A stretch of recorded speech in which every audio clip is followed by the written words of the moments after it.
We joined a tour and cruise with Imagine Cruising, which took us around India's Golden Triangle, including a tiger safari in Ranthambore and a train trip into the Himalayas. After our safari in Ranthambore, which you can see in the last video, we joined our coach for a 4-hour journey to Jaipur, the Pink City. Our first impressions as we drove in was that this was much cleaner in comparison than Delhi. We made a quick stop at a gem-cutting shop before moving on to the hotel. Apart from the idols which welcomed us to the city, the first sight we came across was the Hawa Mahal. This palace is just a facade at the back of the actual palace. It was built by Pratap Singh. Standing 5 stories high, it has 953 small windows decorated with intricate latticework. Its original intent was to provide a place for the royal ladies to sit in comfort and watch the parades and festivals in the street below without being seen. Jaipur is the capital and the largest city of the northwestern Indian state of Rajasthan. It has a population of 3.1 million, making it the 10th largest in India. Jaipur derives its name from Sawai Jai Singh II, the ruler of Amer, who founded the city in 1727. Pur means city, so the name means Jai City. It is one of the earliest planned cities of modern India, designed by Vidyodhar Bhattacharya. His design included verandas in front of the shops which allowed people to stay in the shade whilst shopping. Unfortunately, some of the shopkeepers saw this extra space as overflow areas for their shops.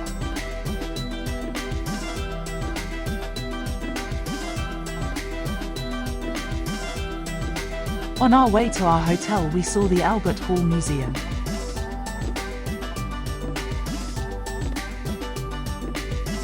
We stayed at the Jaipur La Lit Hotel, which was once again very luxurious. The rooms were very large, and there was a pool area on the rooftop.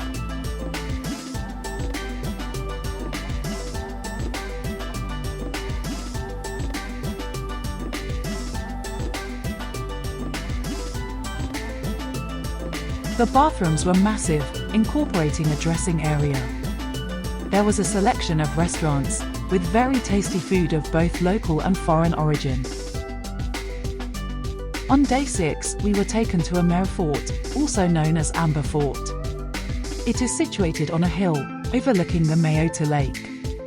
The road up to the fort is not passable for coaches, so we were transferred to jeeps, to take us up the hill to the fort. Other tourists were taken there by elephants. I am glad we were given jeeps, as I felt sorry for the poor elephants.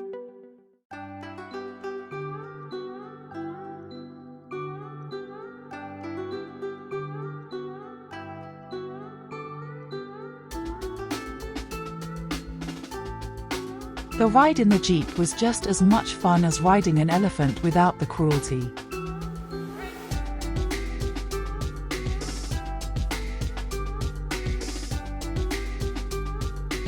The trip up to the fort took about 5 minutes.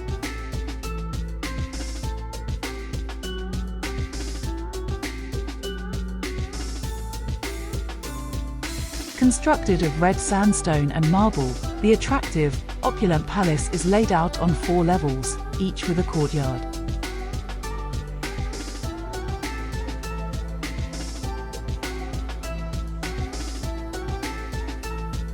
It consists of the Hall of Public Audience, the Hall of Private Audience, the Sheesh Mahal or Mirror Palace, and the Sukh Niwas, where a cool climate is artificially created by winds that blow over a water cascade within the palace.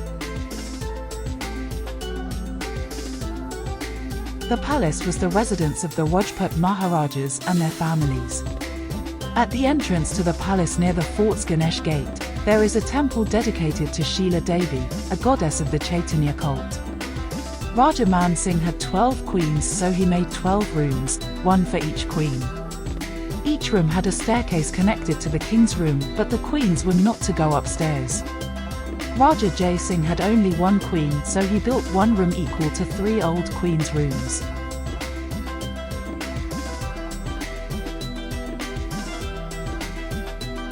The main entry is through the Sun Gate, which leads to the first main courtyard, called Jalebi Chowk, where armies would hold victory parades. An impressive stairway from Jalebi Chowk leads into the main palace grounds. Hawkers were selling these turbans for 300 rupees. Do you think it suits me?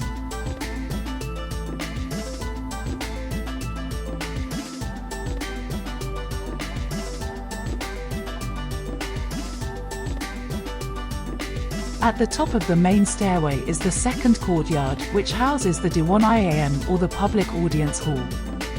Built with a double row of columns, the Diwan-i-Am or Hall of Public Audience is a raised platform with 27 colonnades, each of which is mounted with an elephant-shaped capital, with galleries above it. As the name suggests, the Raja held audience here, to hear and receive petitions from the public.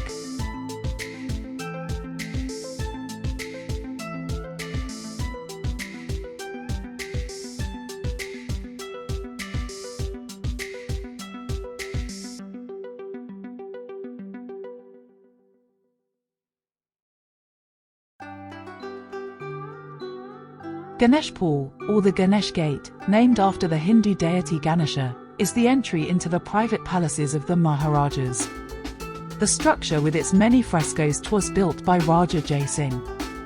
Above it is the Suhag Mandir, where royal ladies used to watch functions in the Diwan-i-Am through latticed marble windows called jalis. The third courtyard is where the private quarters of the Maharaja and his family were located. Entered through the Ganeshpur, the courtyard has two buildings, opposite one another, separated by a Mughal garden.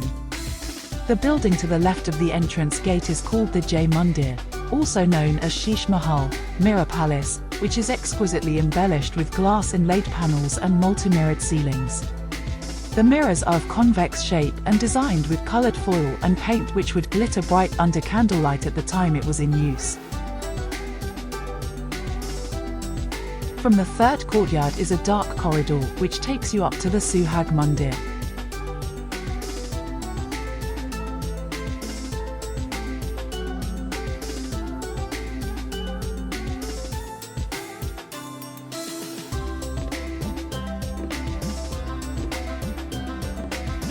From here there are views across the second and third courtyards and over the Mayota Lake.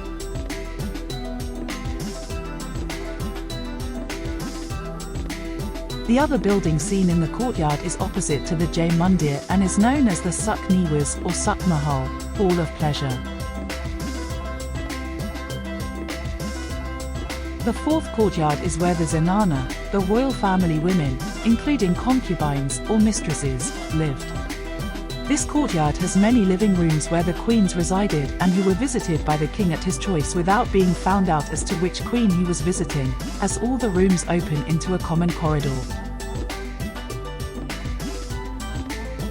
In the center of the courtyard is the palace of Man Singh I. On our way back to Jaipur, we passed the Jal Mahal, meaning water palace, a palace in the middle of the Mansagar lake.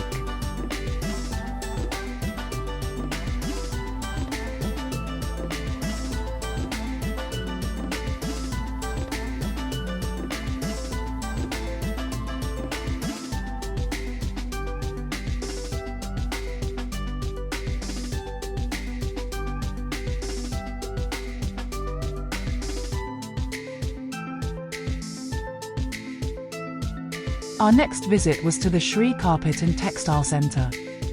Here we were shown how hand-printed fabrics are designed and printed using a hand stamp and dies. The stamps are made of teak because it is a very hard-wearing wood.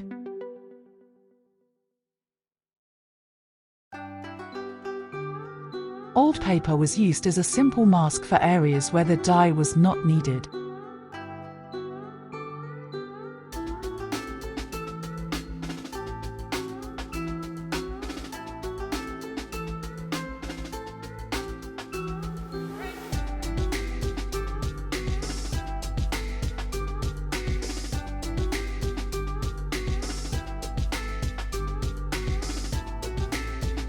Next, we were shown how the stamps are used to build up a complete pattern, bit by bit. He called upon one of the members of our party to print a peacock design.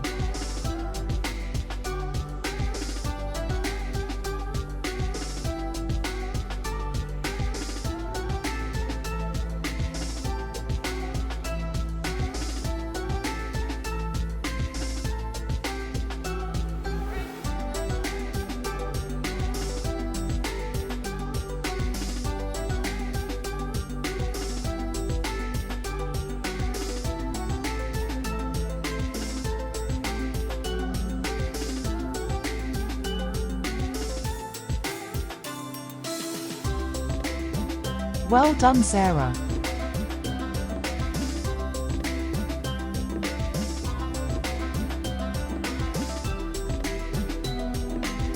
The fabric had been printed with a succession of pigmented dyes, so now the fabric was bathed in a solution which oxidizes the dyes to bring out the colors. Finally, it is rinsed in salt water to fix the colors and make them color fast.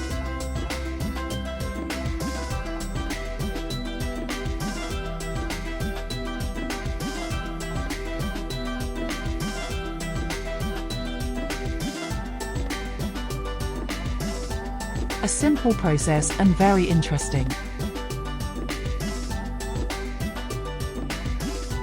The next area we visited was the wool spinning area. These ladies take the wool and spin 1, 2, 3 or 4 plies together to strengthen the wool. They bind it into a ball and then pass it on to the weaver. The weaver then weaves the wool onto the loom by individually knotting each strand onto the front and rear vertical cotton strands, 1 knot at a time. After he has made each knot, he cuts it with the knife. Finally, after a row is completed, they swap the front and rear cotton strands and knock the wool down to hold it in place. Each knot is placed exactly according to a written pattern. A 6-foot by 5-foot carpet can take between 5 and 6 months to complete. When the carpet is completed, it has a lot of fluff on it from the wool. So, what they do is burn the back of the carpet to remove the fluff. Then they hand cut it with shears to reduce the pile and rake it to remove unwanted wool. This is when the final design becomes clear. Finally, they wash and dry it to show the final product. We were then invited to buy a carpet. We declined. Before returning to our hotel, we were taken to another hotel where we were given a sumptuous buffet lunch. Remember to like and subscribe to follow us. The next morning, we left our luxury hotel to find people living in a slum just 50 yards away from the hotel entrance. The disparity is mind-blowing. However, the people living here are happy and always gave us a wave as we passed by in our coach.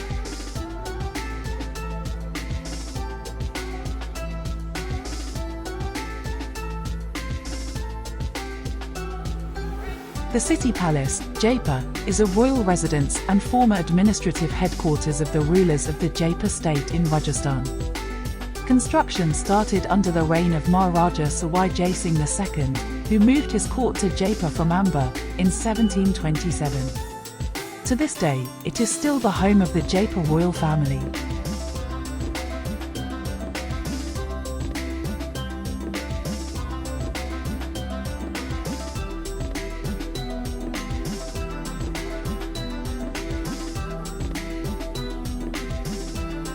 The Sarvato Bodra is a single-storied, square, open hall, with enclosed rooms at the 4 corners. It was used as the hall of private audience and today it is still used for royal festivals and celebrations. Here, there are 2 huge sterling silver vessels 1.6 meters high each with capacity of 4,000 liters and weighing 340 kilos. They hold the Guinness World Record for the largest sterling silver vessels. They were made to allow the Maharaja to take water from the Ganges with him to drink during his trip to England in 1902. So they are called the Ganges water urns. The royal guards encourage you to take photos of them, but then demand money. Naughty. Pritam Niwas Chowk is the inner courtyard, which provides access to the Chandra Mahal. The Chandra Mahal was not open to the public at the time of our visit, unfortunately.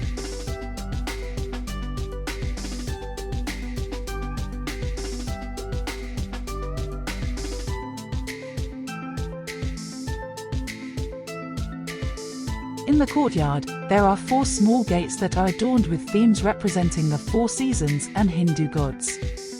The most impressive of which is the Peacock Gate. Rajendra Pool, also known as the Singh Pool or Lion's Gate, is the most impressive entrance to the palace.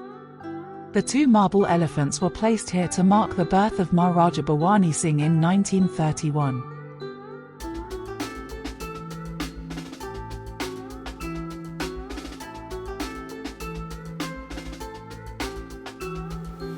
Opposite the gate is the Mubarak Mahal.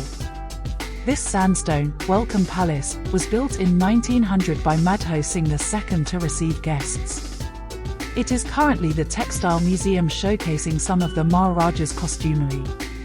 Other museums in the complex include the Sabha Niwas with the thrones as its centerpiece, the Sileh Khana, which is the arms and armor gallery, and the painting and photograph gallery.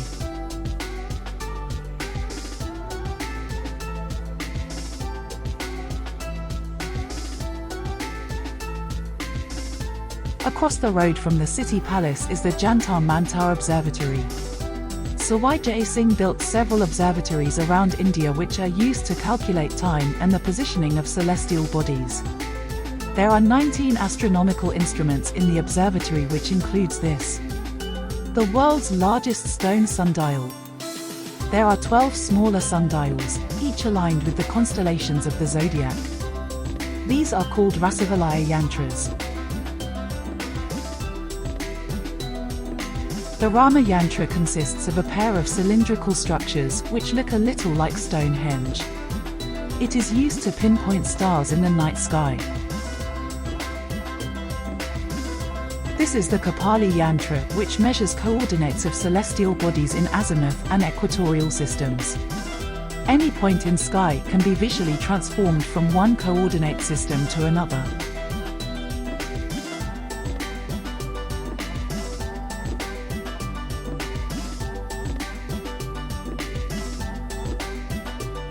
Here we have the Jade Prakash Yantra, which is two hemispherical bowl-based sundials with marked marble slabs that map inverted images of the sky and allow the observer to move inside the instrument.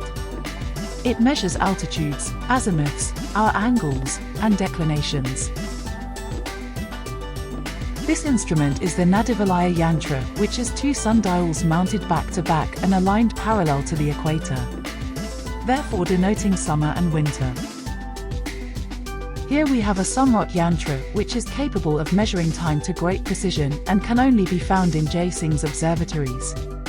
On the larger version it can be accurate to 2 seconds. The mathematics used to work out the position of the stars goes way over my head, forgive the pun. After a quick bite of street food, we ran the gauntlet of street hawkers as we returned to the coach for a long journey back to Delhi.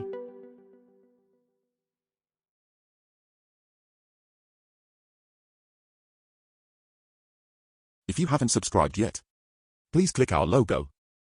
Thanks.